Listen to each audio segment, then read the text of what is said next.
kawan FH, kembali lagi bersama saya Dinar Fuza dalam FHUB Podcast.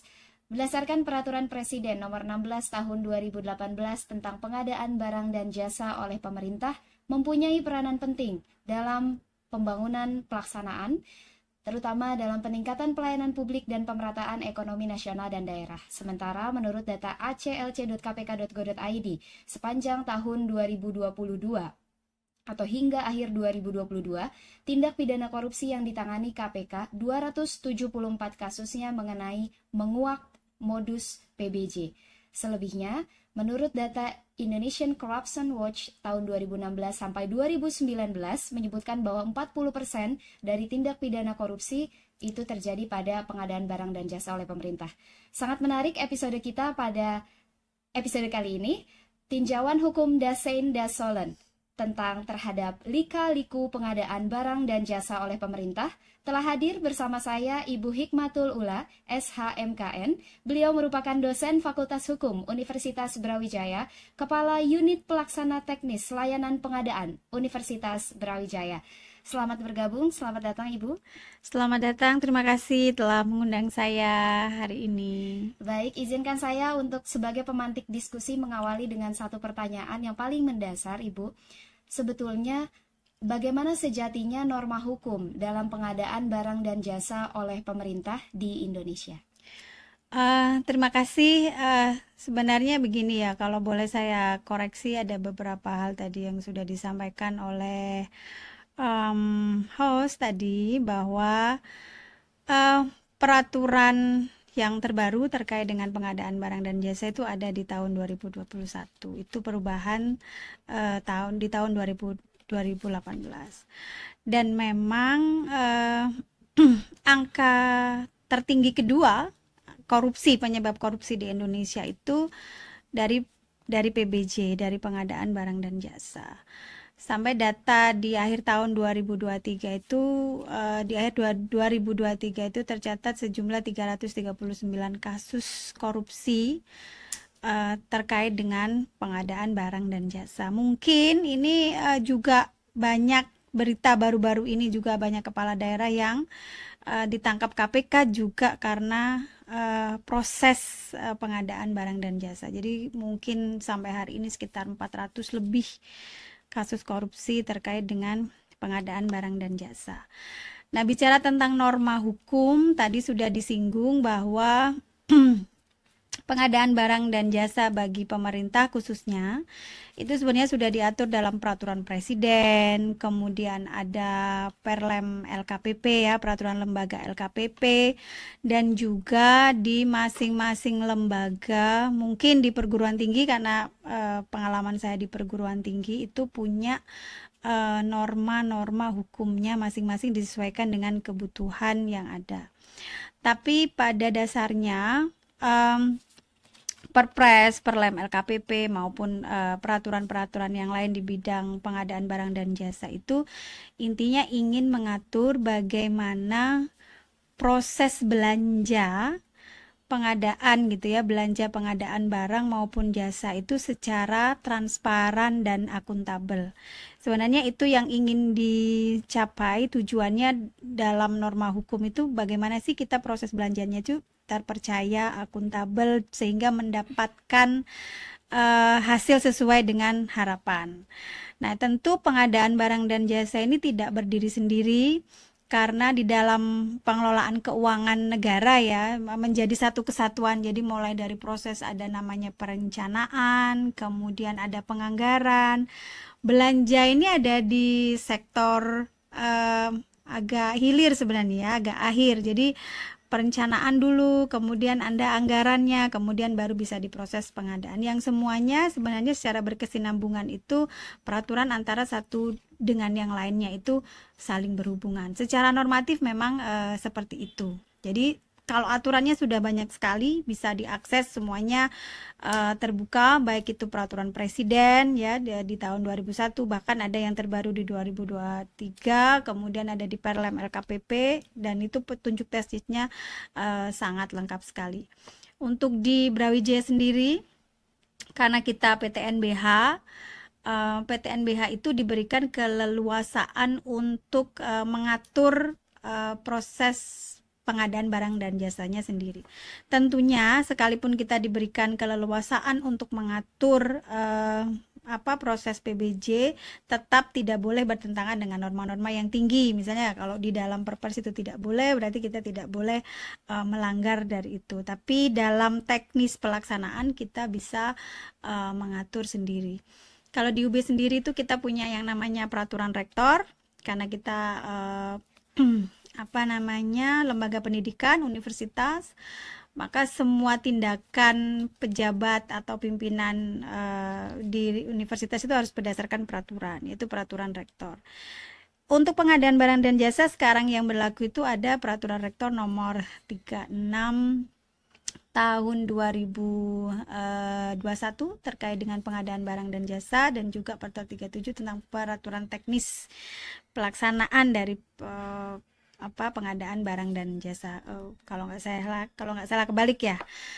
Nah, itu yang menjadi dasar sampai saat ini. Sekarang juga kita masih sedang mengevaluasi pertor-pertor itu, dan kemungkinan dalam waktu dekat akan ada perubahan peraturan rektor itu karena menyesuaikan dengan kebutuhan praktek di Universitas Brawijaya, karena tidak bisa dipungkiri bahwa tadi ya praktek-praktek pelaksanaan PBJ itu sangat dinamis. Mungkin dulu tidak terfikirkan, kemudian sekarang dinamika pengadaannya seperti ini sehingga membutuhkan penyesuaian di dalam hukum atau di dalam norma pengadaan yang berlaku.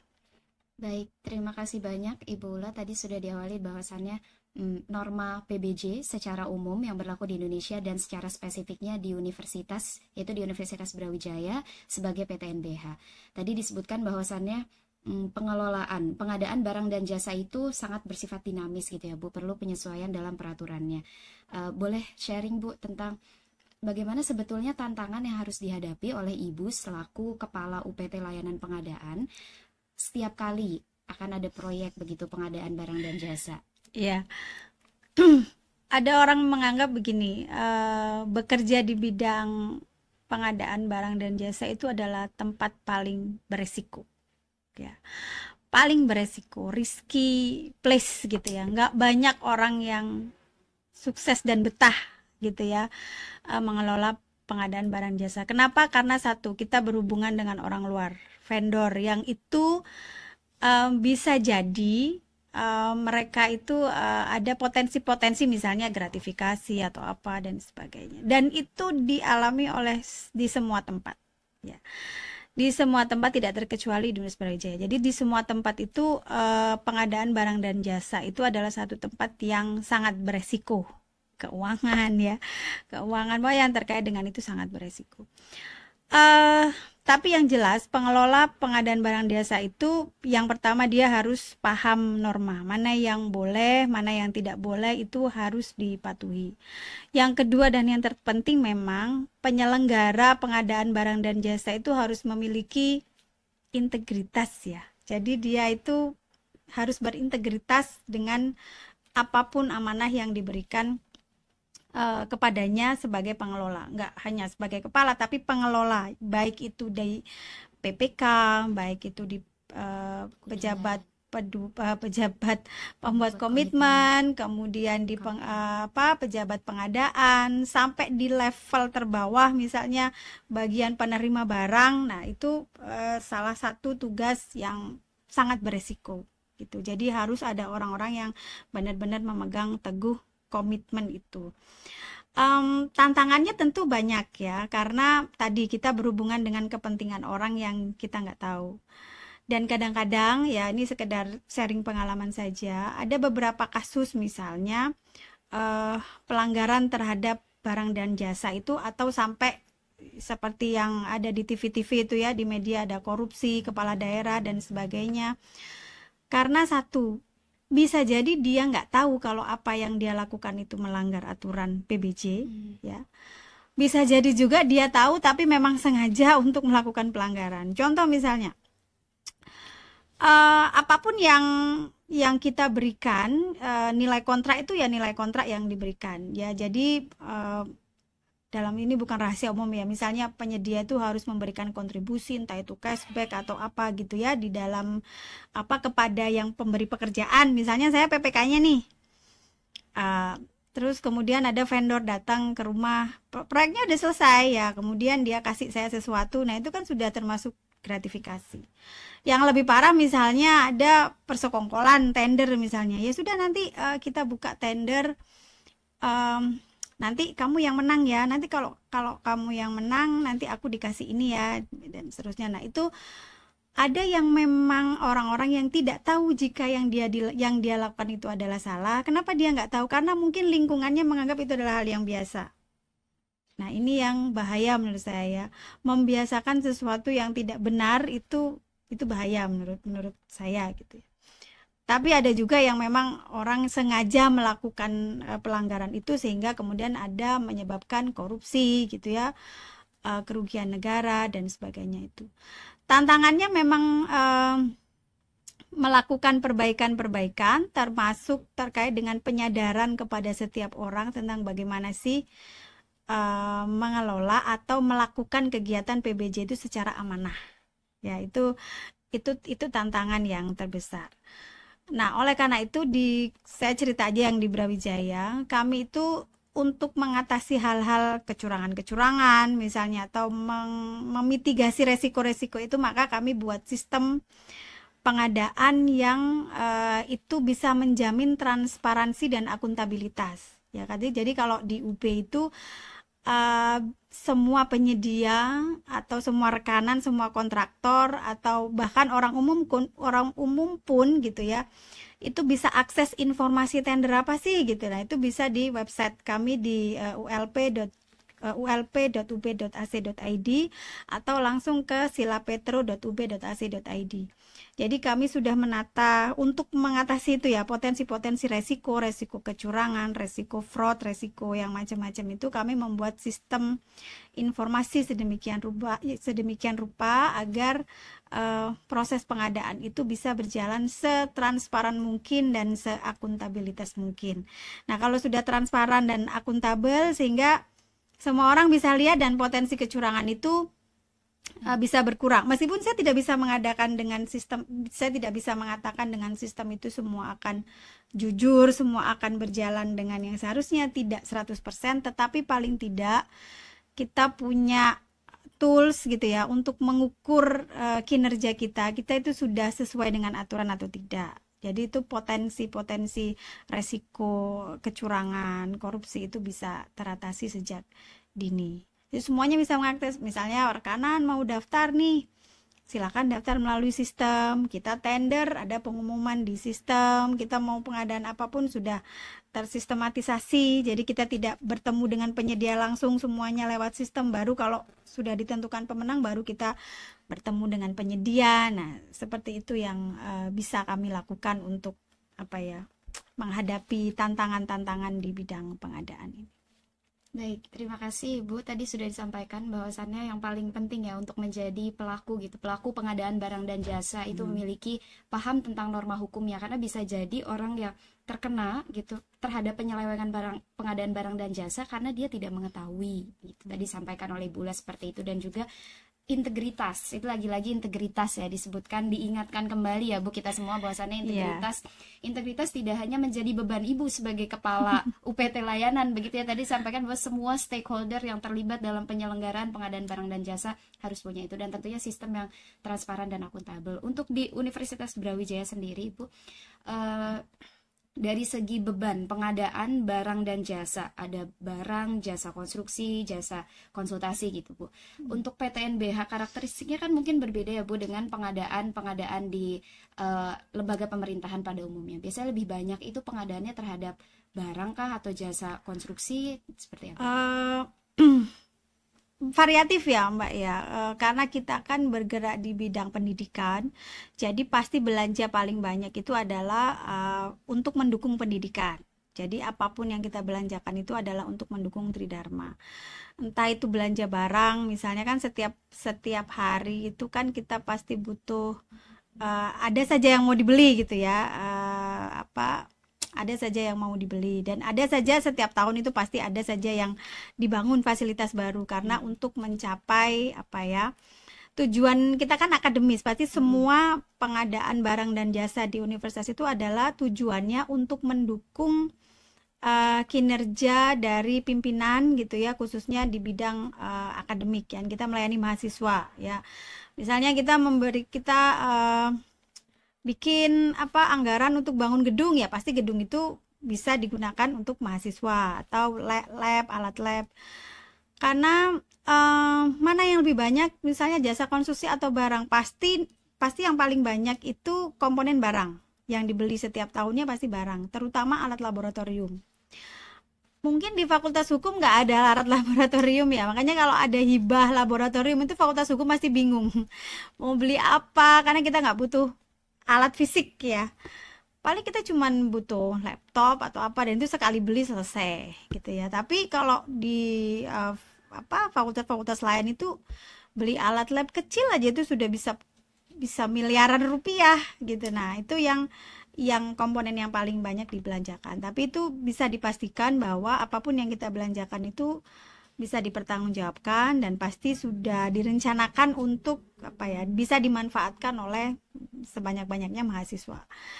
Wah, kalau anak fakultas itu paling banyak kemarin belanjanya toga hakim. Kalau yang lain beli alat lab 10 miliar gitu ya, beli alat lab ini. Kalau anak fakultas hukum kita nggak terlalu membutuhkan itu. Tapi yang lainnya ini paling, kalau di fakultas hukum apa ya? Ya paling jaringan internet aja yang harus yang kenceng ya, resource ya, kayak jurnal itu pasti kita belanja jurnal setiap tahun. Kita belanja bandwidth internet itu bisa sampai 60 miliar. Kemudian kita beli langganan jurnal itu 12 miliar per tahun. Belum lagi konstruksinya itu bisa konstruksi itu ini sekarang yang lagi bangun ada satu fakultas yang sampai 50 miliar, seratusan miliar lah. Alat lab juga demikian. Banyak belanjanya itu barang, tapi nilai yang paling tinggi mungkin di konstruksi karena sekali bangun kita bisa puluhan miliar gitu. Baik. Tadi sudah disampaikan oleh Ibu Ula kategori belanja di Universitas Brawijaya sebagai PTNBH. Kalau boleh Bu, Ibu sebagai Kepala UPT itu seperti apa dalam, tentunya kita punya prioritas belanja begitu ya Bu ya. Ada penyesuaian terhadap anggaran, sumber pendanaannya itu dari mana saja Bu untuk pengadaan barang dan jasa di Universitas Brawijaya, dan prioritas belanja karakteristik untuk memprioritaskan belanja yang lebih dulu seperti apa dan yang ditunda gitu Bu. Iya, gitu. Kalau anggaran itu paling banyak memang komposisinya dari dana masyarakat. Ini dari uang kita sendiri ya, mahasiswa dan sebagainya. Ini non PNBP. Kalau PNBP kita itu rata-rata dibuat belanja rutin, misalnya gaji pegawai, listrik, air, itu biaya dari negara. Termasuk langganan jurnal itu juga dari APBN uangnya, jadi uang negara yang kemudian dikasihkan ke perguruan tinggi.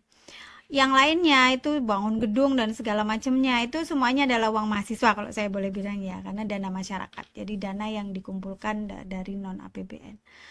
Anggaran kita itu UB itu satu tahunnya itu satu tahun mungkin tahun lalu ya itu sekitar 1,2 sampai 1,7 triliun pendapatannya UB. Jadi besar sekali kita mengelola anggaran. Mana yang akan dibelanjakan itu tergantung dari perencanaannya.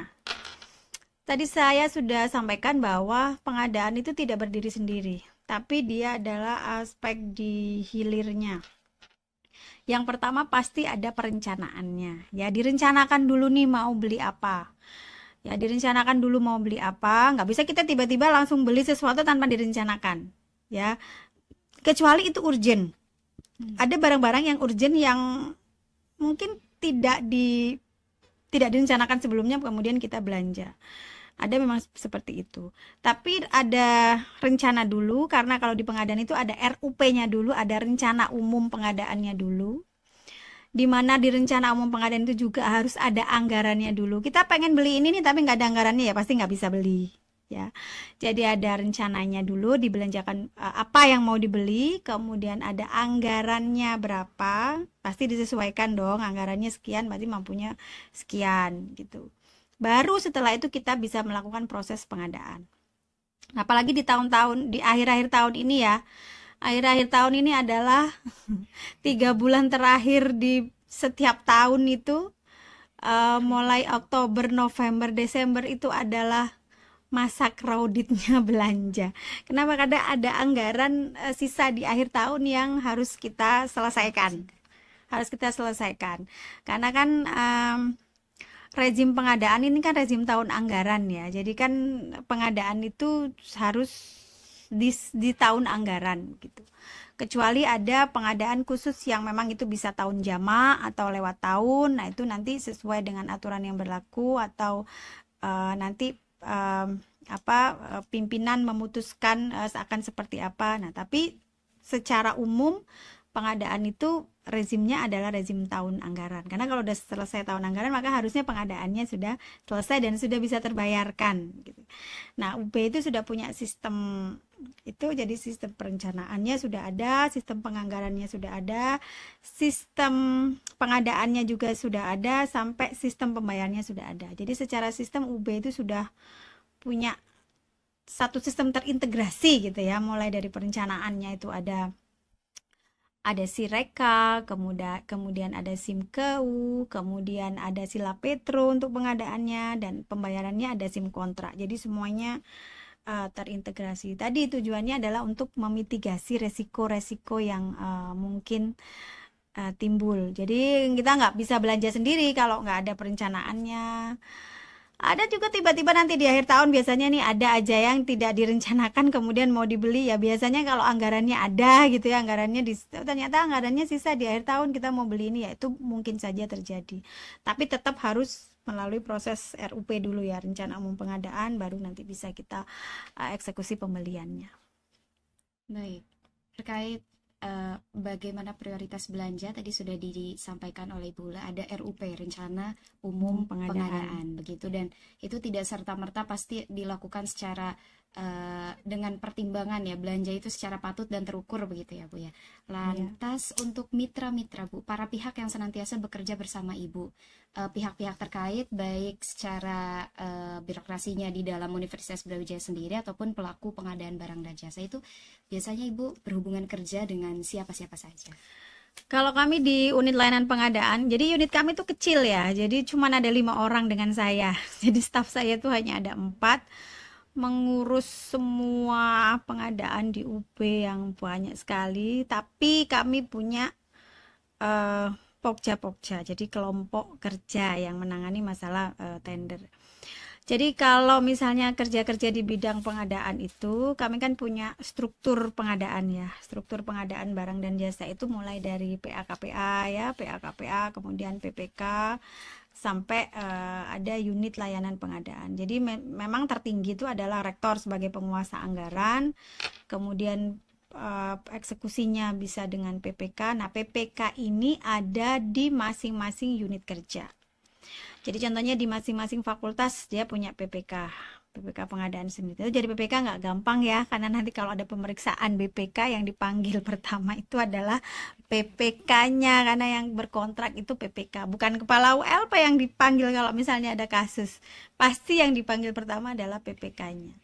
Ada PPK di masing-masing unit, jadi masing-masing unit ada PPK, kemudian ada pejabat pengadaan. Nah, bedanya selain ada pejabat pengadaan juga ada kelompok kerja pemilihan atau Pokja pemilihan. Nah, Pokja pemilihan itu yang dikoordinir oleh ULP.